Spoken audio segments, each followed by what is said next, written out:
Gepleyer Azatlyk Radiosu. Akşamınız hayırlı olsun hormatly radio dinleyijiler. Şu gün 2017-nji ýylyň 18-nji maý hepdeniň penşenbe güni eferde habarlar gündüligi. Gepleşigimiziň esasy bölümine başlamadan odal täzelikleri dinleň. Olaryň mazmuny bilen sizi men Gözel Hudaýberdiýewa tanış edýärim. Birleşen Ştatlaryň Adalet Departamenti 17-nji maýda Federal Derňöw Bürosynyň öňkü müdiri Robert Mueller'i ortaýdan prezident Donald Trump'yň 2016-njy ýylyň kampaniýasynyň arasyndaky mümkin dildüşik boýunça derňewleriň ýörite prokurory edip belledi. Kongressde demokratlar we respublikanlar tarapyndan makullanan bu hereket geçen ýylyň noýabr aýynda prezidentlik saýlawlarynda Donald Trump'yň demokratlaryň dalaşgary Hillary Clinton'dan üstün çykmagyna ortaýdan täsir etiren bolmagynyň ähtimallygy hakyndaky çaklamalar boýunça gararsız derňew geçirmek talabynyň güýçlenen wagtyna gabat geldi. Birleşen Ştatlaryň baş prokurorunyň orunbasary Rod Rosenstein ýöriti prokurory bellemek kararynyň jinaýatçylygyň bolanlygyna we jaza beriljeginiň kepil geçiljegine ynanýanlygy üçin däldi. Ýöriti prokuroryň Amerikan halkynyň derňewleriň netijesine doly ynanmagy üçin zerurdygyny belledi. Ýöriti prokurora öz islegi boýunça wekilleri saýlap, Adalet Departamentine hem aktama habar bermegi ýa-da geňeşmegi talap edilmezden derňew geçirmäge yktyýar berilýär. Ukrainanyň Harkiv şäherinde geçirilen kiçi ýürüýüşde hüjümçiler geýleriň we transgenderleriň hukuklaryny goraýan aktivistlere topulup älim goşa renkli baýdagy ode berdiler. Kanun goraýjy resmiýetiň 18-nji maýda aýtmagyna görä şäheriň merkezinde jemlenen 30 çemesi hüjümçini dargatmaga tynançan polisiýanyň 2 ofiseri yaralanyp keselhana düşüpdir. 17-nji maýda ýaýradylan videoda görkezülen zorlukda gara giyimli ýaşlar aktivistlere topuldular we polisiýa bilen çaknyşdylar. Bir pursatda hüjümçiler lesbiýanlaryň, geýleriň, biseksuallaryň we transgenderleriň hukuklarynyň simwolu bolan köp renkli baýdagy otladylar. Harkiwň polisiýasy hüjümçilerden 4 adamyň tutsak edilenligini we olaryň kanun goraýjylara garşy zorlugy tutaşdyrmak aýplamasynyň esasynda işin gozgaljagyny aýtdy. Olar günäli tapylan ýagdaýynda 5 ýyl türme tutsaklygyna höküm edilip bilinirler. Özbekistanyň prezidenti Şavkat Mirziýew 19-20 maý aralygynda resmi tapar bilen Türkmenistana barar. Resmi maglumata görä Türkmenbaşy şäherinde geçiriljek gepleşikleriň dowamında iki taraplyň gatnaşyklara degişli meseleler bilen birlikde regiondaky hem halkara derejesindäki ýagdaýa synediler. Özbekistanyň prezidentiniň Türkmenistana eden mundan öňkü sapary 6-7 mart aralygynda geçirilipdi. Özbekistanyň prezidentiniň Türkmenistana etjek häzirki saparynyň maksady resmi maglumatlarda ma'lum edilmedi. Birleşen Milletler Guramasy Mosulda söwüşleriň güýçlenmeginiň netijesinde 200.000 çemesi adamyň şäheri terk etmeginiň ähtimallygyny aýdýar. Häzirki wagtda göçýän adamlaryň sany ören köp. Bu barha artýar we raýatlaryň zerur bolan kömegi we goragy almagyny kepil geçmek hem gitdigiçe kynlaşýar diýip Birleşen Milletler Guramasynyň insanperwer koordinatory Liz Grande 18-nji maýda aýtdy. Iran harbiýleri Mosul şäherini Islam döwleti atly ekstremist toporyň elinden almak boýunça oktyabr aýynda giň meçhurly harby çäresine başlaly bäri 700.000 çemesi adam şäheri eýem terk etdi. Birleşen Ştatlaryň ýolbaşçylygyndaky koalisiýanyň goldawyna dayanýan Irak güýçleri söwüşçileri Mosuldan gatyp çykardylar. Emma şäheriň ençeme günbatar etrawy şol sanda köne şäher Islam döwleti toporynyň elinde galýar. Mosul şäheri 2014-nji ýylyň tomsunda Islam döwleti toporynyň eline geçipdi we söwüşçileriň Irakdaky esasy galatyna öwrülipdi. 18-nji maýda Halkara Adalet Sudunyň Hindistanyň Pakistandan öz raýatyna öňkü harby ofitserine ölüm jezasy hakynda çykaran kararyny ýatyrmak talaby boýunça şikayatyna garajakdygy habar berildi. Birleşen Milletler Guramasynyň Gagadaky sudy öz prezidenti Roni Abrahamyň karary günortan köpçülikliň dinlençikde okajagyny ma'lum etdi. 15-nji maýda geçirilen adatdan daşary dinlençikde Hindistanyň wekili Kulbushan Sudhir Jadhawa geçen aýda çykarylan ölüm jezasynyň adalet suduň netijesinde berilendigini we Islamabadyň bu iş barada maglumat bermek hakynda New Delhi'niň talabyny berjay etmänligini ma'lum etdi. Emma Pakistanyň wekilleri Jadhawyň Pakistanda bigüne raýatlary we infrastrukturany terror etmek üçin Hindistan tarapyndan iýerilenligini boyun alanlygyny suwtda aýtdylar. Pakistanyň resmiýetleri Jadhawyň 2016-njy ýylda Balochistan regionunda tutsak edilenligini aýdýarlar. New Delhi onuň içalyçylykda aýplanmagyna garşy çykyş edýär we onuň Eýrandan oğurlananlygyny aýdýar. Hormatly radio dinleyijileri, siz günüň käbir täzelikleri bilen tanış bolduňuz.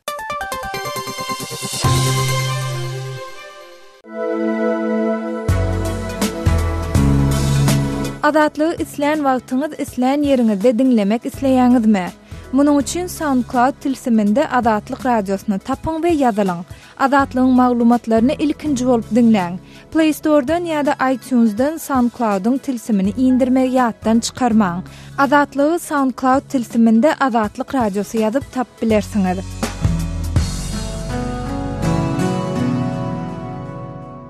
Gepler Azatlyk radiosu. Efirde habarlar günneligi bilen men ýogşan Nurwan. Türkmenistanlylar 18-nji maýda ýurdun esas kanunynyň, konstitusiýanyň kabul edilmeginiň 25 ýyllygyny belleýär.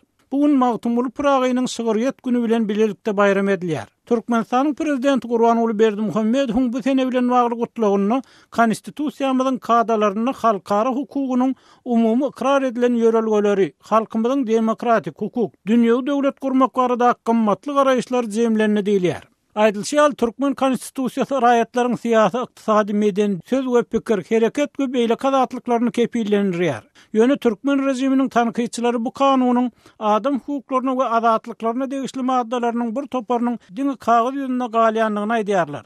Türkmenistanyň bozgunlukda döredilen Respublika Partiýasynyň lideri Nur Muhammed Kanaw, Türkmen konstitusiýasynyň Sowet döwründäki esas kanunynyň hem ýygy-ýygydan üýtgedilýändigini, öz sözleri bilen aýtsak, onu özleri üçin bir zat gerek bolsa üýtgedip oturanlyklaryny aýdýar. Her ýa-da özleri üçin bir zat gerek bolsa üýtgedip oturýarlar. Konstitusiýa diýilen buna şekilde durulan kanun näme boldy? Esasy kanun boldy. Sowet döwründe tanqid edilýärdi. Totalitar rejim diýip Türkmenistan'a olsa deňeşdirip görsek ondan beter bolupdyr. Emma Türkmen medeniýeti esas kanunynyň milli döwletliligiň demokratik we hukuk esaslarynyň ösmegini we kämilleşmegini üpçün etmek maksady bilen üýtgedilýändigini taýýar. Türkmenistanyň esas kanuny 1995-nji, 99-njy, 2003-nji, 2005-nji we 2006-njy ýyllarda, şeýle hem 2008-nji we 2016-njy ýyllarda konstitusiýon özgermeleri sebäp edildi. Türkmen häkimetleriniň düşünürüşlerine görä bu özgertmelerde esasy kanunyň diňe bir mazmun ýöleg täzelenmäni hem guruluş hem düýpli özgerdildi. Emma hukuk goraýjy toparlar, halkara guramalar, şol sany Ýewropada howpsuzlyk we hyzmatdaşlyk guramasy Türkmenistanyň konstitusiýasynyň geçen ýyllaky soňky düze düşünne ömürlük prezidentligi ýol açylanlygyny tanqid etdiler. Türkmenistan halkara hukuk toparlarynyň ýyllyk kasawatlaryny, adamyň esas azatlyklaryny we hukuklaryny, şol sany syýasy, ykdysady, dini, söz we hereket azatlyklaryny çäklendirmekde ýygyderli tanqid edilýär. Esas kanunyny kepillendirilen hem bolsa Türkmenistanyň hinide uneçenli hakyky garaşsyz metod ýok. Hökümet başyndaky partiýadan başgaça garaşly syýasy partiýalar hasaba alınmaýar. 2007-nji ýylyň başynda Türkmenistanyň häkimet çalşandan soň ýurdun içinde hereket çäklendirmeleri ýatyryldy. Daşary ýurda göýerilmeýän ýa daşary ýurtdan ýygyny ýasa gelmek hem ruhsat berilmeýän adamlaryň gara sany gowşadyldy. Emma soňra ýurt içinde regionlardan paýtagta gelýän migrant işçilere bir çäklendirmeler giýrilip başlandy. Daşary ýurtda ýaşaýan türkmenler bolsa ýyda dolanmagyň barha kynlaşdyrylýanlygyny aýdýarlar. Türkiýede ýaşaýan kakasy we gaýynlary ýok bolanda Türkmenistana gidip bilmedik arslanyň pikirine görä, Türkmenistanyň esas kanunynyň häkimetleriň özleri tarapyndan bozulmagynyň başga sebäpleri bilen bir hatarda korrupsiýa, paraxorluk sebäbi hem bar. Türkmenistan'da sağda pulun olsa kanun, başka kanun yok. Pulun olmaz hiç saadet falan Türkmenistan'da var. Sağda ne senin sana sağda İstanbul'da ne senin sana Türkmen var sanadıklanma on. Hiç aysamara yok gitseler izine gelirler. Giden pişman oluyor kaytar Türkmenistan'a gidene. Arslanın tasdiklamagyna görä Türkmen raýatlarynyň kanuny hukugyna eýe bolmak üçin köplenç para bermegi gerek bolýar. Türkmen hökümeti maý aýynyň başynda hukuk edaralarynyň işgärleriniň we beýle kemellaryň arasynda korrupsiýa baş goşýanlaryň köpelendigini tasdik etdi we bu ýaramaly hadisa garşy bir göreş ýokdugyny aýtdy. Öz sebetiňizde bolýan wakalar barada azatlyga maglumat bermek isleseňiz, bize hat ýollaň. Metbuat, email belgisi gmail.com. Siz suratlaryňyzy we videolaryňyzy hem ýollap bilersiňiz. Azatlyk siziň şahsiýetiniňizi gizlenlikde saklar. Siz bolan wakalar barada maglumat beriň. Biz hem habar bereriz. Metbuat, email belgisi gmail.com. Gepleýär Azatlyk radiosy. Habarlar günneligi gepleşigimizi men Sahra dowam etdirýän. Türkmenistan bilen Fransa migrasiya ulugyny babatynda iki taraplaryň gatnaşyklary ösdürmegiň mümkinçiliklerini maslahatlaşdylar. 16-njy maýda Türkmenistanyň döwlet migrasiya gulluğunda geçirilen bu duşuň çäginde türkmen-fransuz hyzmatdaşlygyny ösdürmäge we iki ýurduň arasynda migrasiya ulugy boýunça has ýakyn gatnaşyklary dikeltmäge uly ähmiýet berilýändigi bellenildi. Şeýle-de döwlet migrasiya gullugynyň habarynda Türkmenistanyň Sewitde ilkinji bolup her bir raýatyna halkara konwensiýalarynyň talaplaryna laýyk gelýän biometrik maglumatly pasportlaryň resmileşdirilip başlanandygy ýatladylyp, munyň netijesinde raýatlaryň ýurduň çäginde we onuň daşynda döwletiň gorawynda we penakarlygynda bolmagyny kepillendirýändigini ýytalýar. Duşuň başynda türkmen tarapy Fransanyň pasportlary we şahsiýeti tasdiklayan resminamalar taýýarlayan kampaniýasynyň önümleri bilen tanışdylar diýilip habarda aýdylýar. Türkmenistan bilen Fransanyň arasynda geçirilen gepleşiklerde gürrüň edilen meseleleriň jekmejekleri aýdyňlaşdyrylmaýar. Şeýle-de iki ýurduň arasynda migrasiýa boýunça başga nähili umumy meseleleriň bardygy barada hem maglumat berilmeýär. Emma Türkmenistan adam hukuklaryny gorap çykyş edýän halkara guramalarynyň ençemes tarapyndan öz raýatlarynyň hereket, syýahat etmek adatlyklaryny çäklendirmekde ýygy-ýydan tanqid edilýär. Hatda türkmen häkimetleriniň bu çäklendirmeleri hassa güýçlendirjekdigine, olaryň şu ýylyň sentýabr aýynda Aşgabatda geçiriljek Aziýa oýunlary tamamlanýança öz raýatlarynyň daşary ýurtlara sapar etmegini hassa kynlaşdyrmagy meýilleşdirýändigine Adatlyk radiosynyň ýurt içindäki çeşmeleri habar berýärler. Postsovet ýurtlar işsiz raýatlara işlemeýändigi barada spravka başardygyndan bermeýärler. İş ýok. Daşary ýurtlara işlemäge gitjekleri de olimpiada geçýänçä goýurmajak bolýarlar. Sebäbi biz oğlanlar bolup apreliň başynda zagran pasporty Dubaýa gitmek üçin tapşyrdyk. Oğlanlar basym bolar diýýärdiler. Ýöne netije ýok. Inni oğlanlaryň arasynda ay şol Dubaý meselesi Aziýadan soňa galaýmasa diýýärler. Ýöne 4 ay işsiz galmak kıyna. Dip Adatlyň söhbetde şaýdýar. Adatlyk radiosu bu mesele boýunça Türkmenistanyň döwlet migrasiýa gullugynyň Aşgabatdaky edarasy bilen habarlaşanda olary bu maglumaty tasdiklatmak ýa-da inkar etdirmek başartmady. Yerli synçylaryň we ýaşaýjylaryň käbirleri bu çäklendirme durmuşa geçirilse, onda munyň türkmenistanlaryň daşary ýurda sapar etmek üçin ýeketäk ýoluň Aşgabatdaky halkara aeroportu bolmagy bilen baglanyşykly bolup biljekdigini aýdýarlar. Mälim bolşaýaly türkmen häkimetleriniň Aziýa oýunlary başlanýança paýtagtda ýaza durmadyk welaýatlary hemde içerki migrantlary öz ýaşaýan ýerine uğratmaga synanýandygy we bu urda ýörite çäre alyp barýandygy barada maglumatlar bar. Olaryň arasynda paýtagtda sehel tölpi ýagny tagaşyksyz görünýän raýatlary saklap, olaryň Aşgabatda ýaza durmadyklaryna jerime töledip, ýaşaýan sewitlerine uğratmak we welaýat belgili uloglary paýtagta goýbermezlik ýaly çäreler bar. Garaşsyz aklawçylaryň ençemesi Türkmenistanyň konstitusiýasynda raýatlaryň işlemek, ýaşamak, erkin hereket etmek hukuklaryna kepil geçilýändigini aýdyp, alınıp barlayan bu çäreleriň ýurduň baş kanunyna çapraz gelýändigini belleýärler. Öz sewitingizde bolýan wakalar barada adatlyga maglumat bermek isleseňiz, biziň Facebook hasabymyzda ýazyň. Bizi gözlegi bölümine Adatlyk radiosu ýazyp tap bilersiňiz. Siz suratlaryňyzy we videolaryňyzy hem ýollap bilersiňiz. Adatlyk siziň şahsiýetiniňizi gizlinlikde saklar. Siz bolan wakalar barada maglumat beriň, biz hem habar bereriz.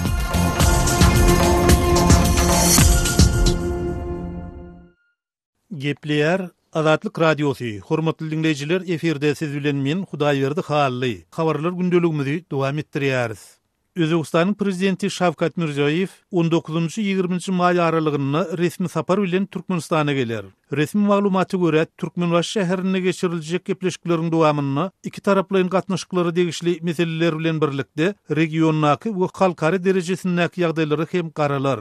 Yeri gelenine ýatlasak, özbek lideriniň Türkmenistana sapary 6-7 mart aralygynda bolup geçipdi. 2 ay çemesi wagtdan soň iki lideriň ýangadan duşmagynyň sebäpleri dogrusyny resmi maglumatda hiç zat aýdylmaýar. Emma regional bilermenler ýokary derejedäki bu duşuşyň Owganistanyň demirgazyk has takygy Türkmenistanyň Özbegistan bilen serhetleşýän sebäplerindäki howpsuzlyk ýagdaýlarynyň has yaramazlaşan döwrüne gawat gelýändigini ünsü çekýärler. Soňky döwürde Owganistanyň Merkez Aziýa bilen serhetleşýän regionlaryny howpsuzlygyň has ýetileşýändigi barada maglumatlar gowuşup başlady. Azatlyk radiosynyň gurrun gidýän territoriýa ýaňy ýakynna barkaýdan habarçysy Şamirdan Gulumrady Sewitde Taliban hereketi bilen birlikde Islam döwleti ekstremistik toporlarynyň jeňçileriniň de urunuşanyny, şeýle hem odollar çakmyşyklar esasan türkmen serkediniň goloýunyna ýüz beren bolsa, häzir söwüşleriň özbek serketleriniň töwereklerini de ýetenligini gurrun berdi. Awganistan bilen Özbegistan amederi arkaly çäkleşýär. Indi 160 kilometr urak serhedi var. Özbegistan bilen Awganistan çäkleşýän serhet ýakada Awganistan tarapda elbetde hopsuzlyk şertleri gowdal, hususan Gunduz vilayatynyň Kalaýgal etrafynda häzir çatışyk bar ýa, şol Kalaýgal etrafy hem Özbegistan bilen çäkleşýär, hem ondan soň Kelder etrafy, Balx vilayatyny degişli Kelder etrafynda da hopsuzlyk şertleri yaramaz, o ýerde jeňçiler hereket edýär. Ondan geçdik Şordepe etrafyna. Şordepe etrafynyň hem ýary gurragy Özbegistan bilen çäkleşýär. Şol bir wagtda Azatlyk radiosynyň Merkezi Asiýa boýunça bilermeni Bruce Panier ýokardaky howpsuzlyk ýagdaýlarynyň özbek prezidentiniň Türkmenistana diýen sapary bilen gönümel baglydygyny çaklaýar. I would say that probably is the main reason that the two of them want to meet.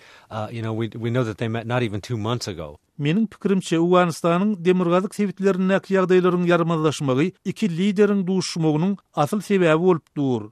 Sebäbi olaryň soňky duşuşygyndan bäri ýaňy 2 ay geçdi. Onuň ýaňadan Türkmenistana barmagy hakykatdanam möhüm bir zatlaryň bolup geçýändigini görkezýär diýip Panier belledi. Shows that something important is happening. Bruce Panier hem Türkmenistanyň hem de Özbegistanyň Russiýanyň howandarlygynyňky kollektiwligiň howpsuzlyk ýalaşygy guramasynyň agdalygyna girmänligini, innolaryň sebitdäki ýagdaýlar dogrusyny öz aralaryna umum bir strategiýany ýalaşyk bolýanlyklaryny nygtaýar.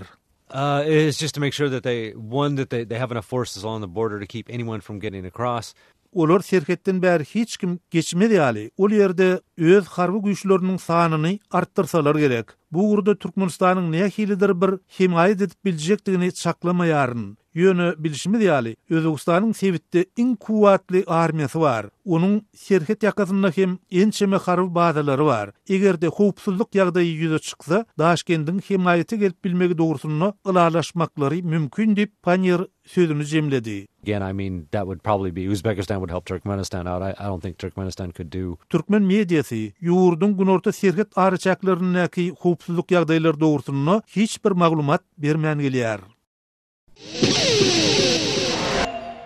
Gepler Azatlyk radiosu. Eferde habarlar günneligi bilen men ýoksan Nurwan. Türkmenistanyň Medeniýet ministri Gulşat Orazmuhammedowa 15-nji maýda ministr öýlenine 3 ay hem bolmanka prezident Berdimuhammedowyň karary bilen wezipesinden boşadyldy. Ol tynçylaryň hasaplamalarına görä soňky 25 ýylda ýygydan kadr çalışmalary geçirilýän Türkmen hökümetiniň düdüminde şu wagta çenli iň az wagt saklanan emirler boldy. Emma muňa garamazdan olarky ministriň wezipesinden beýle çalyp boşadylmagynyň hiç bir sebäbi görkezilmeýär. Türkmen medeniýeti Gulşat Orazmuhammedowyň wezipesiniň wagtlaryň onuň orunbasaryny Atagelli Şamradowa ananlaryndan habar berdi.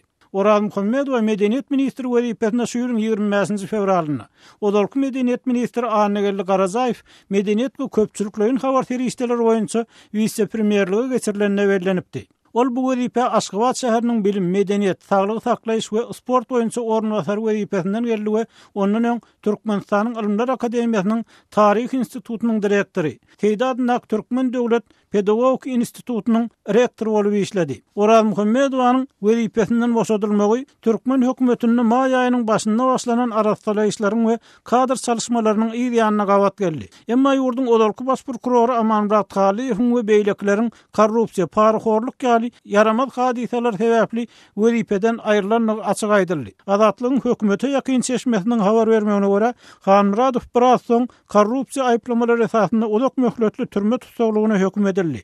Aýdylmagyna görä, olal Teýdadnak Türkmen Döwlet Pedagogik institutunyň soň Magtumuradnak Türkmen Döwlet Universitetiniň uzak ýyllar rektory bolan we bu wezipelere prezident Berdimuhammedowyň öz tarapyndan berilenen Gurtniyaz Hanmuradowyň birden işden aýrylmagy studentleriň çäreleri gatnaşy baradaky mesele bilen bagly bolupdyr. Ma'lum bolýar, Türkmen lider anyň geçirýän hökümet maslahatlaryna bayramçylyklar, dawaral çäreleri görülýän taýýarlyklar barada berilýän hasabatlary ören möhüm mesele hökmüne garaýar we olaryň ýokary guramaçylyk ýagdaýyna geçirilmegini tawşyryp durýar. Bu tapşyryň ýerine ýetirilmezligi ýa-da çäreler bilen bagly kemçilik göýberilmegi resmiýlerin käýin salmaklaryna, soňra wezipelerini ýitirmeklerine ýa-da eger prezident olarky beren käýinjine göz ýumsa, has ýokary çekilmegine hem getirip bilýär.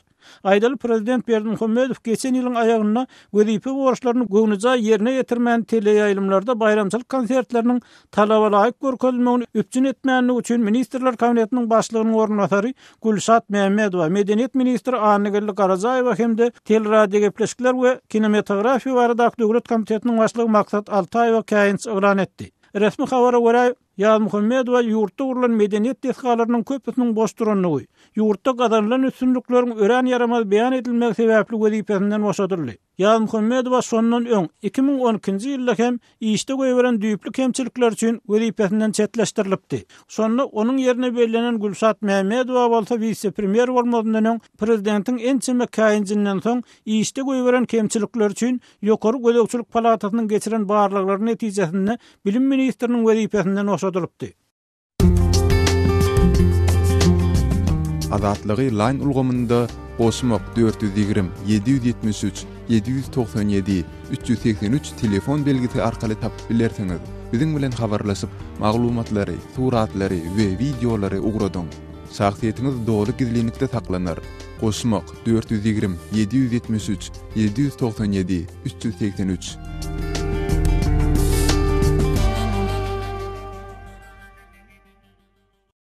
Gepleýär Azatlyk radiosu. Habarlar günnälik gepleşigimizi men Sahra dowam etdirýän.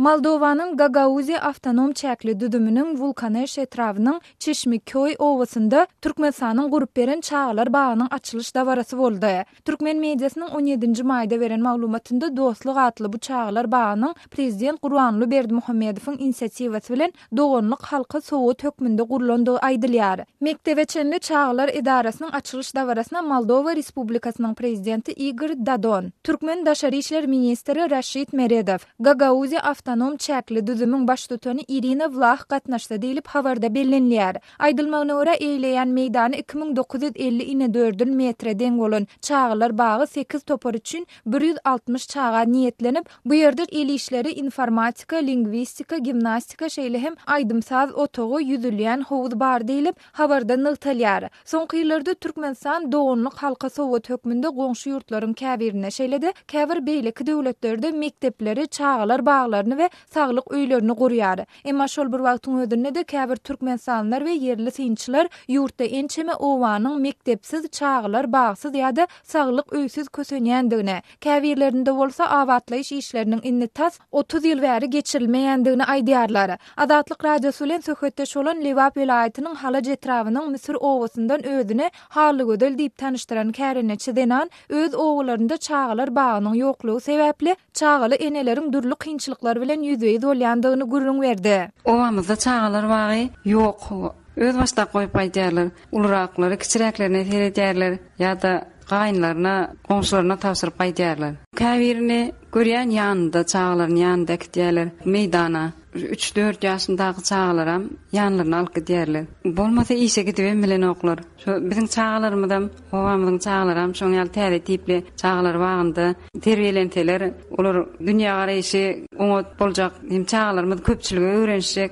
mektebe taýýarlykly barjak diýip haly gödel aýdýar. Ahal vilayetinden özüni Şeker Sultan diýip tanadan denan bolsa, öz ýaşaýan sebitinde çağlar bagy bolsa da, onuň bu ýerde ýaşaýan çağlar üçin darlyk edýändigine, şol sebäpli körpeleriň talaba laýyk terbiýe alyp bilmeýändigine aýdýar. Ýürme çağa bolmaly ýerde 43-44 çağa taklanýar. Olara kyn bir ýerin fesini stanoklar. Sadyk ýagdaýym ýok. O derle, solara bir ýyl mümkinçilik ýok şo çağasyklary. Aýatanna kähalatda 2 kilometr ýanwatlar bolýar. Solar edip eterdýärler dagara. Ýöne hiç ýyly mümkinçilik ýok otaýda. Diýip Şeker Sultan daýda gurrun berdi. Mundan başga ýurtdan gelip gowşan maglumatlarda käbir sewitlerde mektepleriň uzakda ýerleşýändigi sebäpli çağlaryň her gün 3-4 kilometr aralygy piýada geçmeli bolýandygy aýdylýar. Türkmenistanda çağlar baglary hökümetiň hasabynda bolup, enatalar çağlaryň terbiýesi üçin her aýda resmi suratda 8 manat tölemeli. El ýeterli bolan soňky resmi statistik maglumatlara görä 2012-nji ýylda ýurt boýunça 871 sany mektebeçenli çağlar idaralary bolup, olarda 190 000 çağa terbiýelenipdir.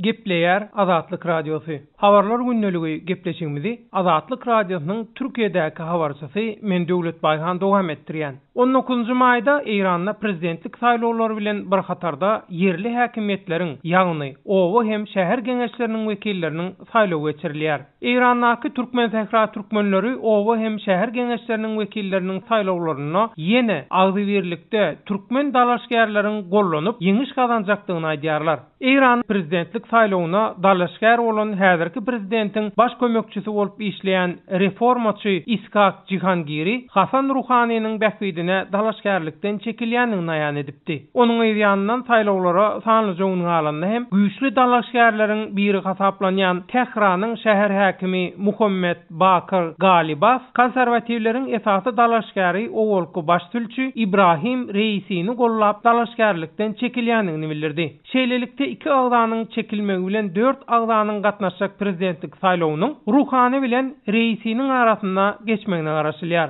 Beýleki 2 dalaşgär Mustafa Mir Selim bilen Mustafa Haşimi Tabanyň prezidentlik saýlawyna üstünlük kazanmagyna garaşylmaýar. Haşimi özüniň dalaşgärdigine garamazdan Ruhana ses berjekdigini aýan etdi. Azatlyk Radiosu bilen saýlawlar arasynda gürrüňdeş bolan türkmen sähra türkmenleriniň jemgyýetçilik öň başçylaryndan Yusuf Nur Tagany prezidentlik saýlawlaryna etnik türkmenleriň öz bähwitlerini gollajak diýip wada beren dalaşgärlere deň derejede çemeleşýänini ýytýar. Biz şu köpçüligiň içinde ýaşaýan halk türkmen bolýa başga halklar bolsun ýaşaýan halklara ýaly biz näme ilkinji şu il ýagdaýyny gowlandyrmak, işsizlikleri, iş tapmak türkmenleriň şol ne ýokary okuw jaýlaryna okuwlaryny gotaryp bilmekde inşallah oğlanly ýaşaýarlar oslary işe ýerleşdirmek prezidentimiz şeýle goldasa saýlanja adam inşallah il bähwitli bolar diýen tamamyz bar. Eýrandaky türkmen sähra türkmenleriniň ýaşullarynyň Nur Muhammed Agyň Azatlyk Radiosyna beren maglumatyna görä owalky owa şäher geňeşleriniň saýlawyna hem etnik türkmenler gaty işen gatnaşyp Gümmetgowy şäher geňeşiniň bar bolan 11 ornunam eýelemegi başardylar. Şoň ýaly Akkala, Bender Türkmen, Kümüştepe ýaly beýleki şäherlerde hem türkmenler uly üstünlük kazandylar. Ol ýerlerde şäher geňeşiniň agza sany ilat gasamyna görä 5 ýa-da 7 adam töwereginde bolýar. Kelala ýaly käbir şäherlerde bolsa türkmenler geňeşiň orunlaryny başga halklaryň wekilleri bilen paýlaşmaly bolarlar. Eýrandaky kada görä şäher häkimlerini şäher geňeşiniň wekilleri saýlaýar. Şäher geňeşi we şäher häkimi hem 4 ýyl möhnet bilen saýlanýar. Sözümüzi jemläp aýtsak, käbir çeşmelerde beýan edilişine görä Eýranda 3,5 million töwereginde etniki türkmen ýaşaýar. Türkmenleriň aglawa köpçüligi merkezi Gümmetgowy şäheri hasaplanýan türkmen sähra diýilýän tebitde kowçum bolup ýaşaýarlar we owa hem şäher geňeşleri bilen bir hatarda şäher häkimliklerini köplenç öz türkmen wekilleri bilen dolanýarlar. Ondan naşaryn Eýranyň Horasan welaýatynyň Türbetçam şäherinde hem 500-den gowrak öýli salyr türkmenler ýaşaýarlar. Hormatly radio dinleyijileri, şunuň bilen habarlar gündeligimiziň şuňky sanyny geçirip gotarýarys.